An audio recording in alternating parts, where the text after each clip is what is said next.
100 yildan keyin uzoq 2125-yilda bizni hech birimiz bu dunyoda bo'lmaymiz. Bizni bilgan va sevgan insonlar ham biz bilan birga ketgan bo'ladi. Biz shunchalik ehtiyotkorlik bilan qurgan uylarimizda begona odamlar yashaydi. Butun hayotimiz davomida mehnat qilib yig'gan mol-mulkimiz bizdan keyin kelgan avlodlarga yoki notanish odamlarga o'tadi.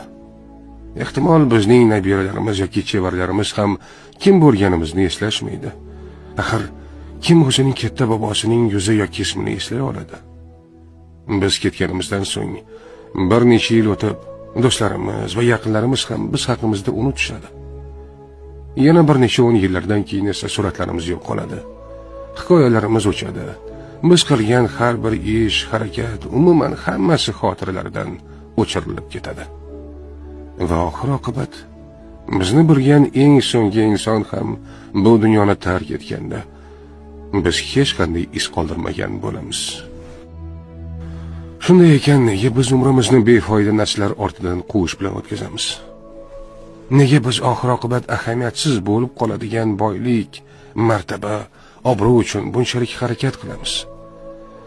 Aslida haqiqatan ham muhim bo'lgan narsa bu yaqinlarimiz bilan birga o'tkazgan samimiy damlar, birgalikdagi sayrlar, iliq quchoqlar, sevimli insonlarimizga aytgan yaxshi gaplarimiz, qilgan amallarimiz va savob ishlarimiz. Chunki biz bu dunyoni tark etganimizdan keyin ham ular bizga hamroh bo'ladi.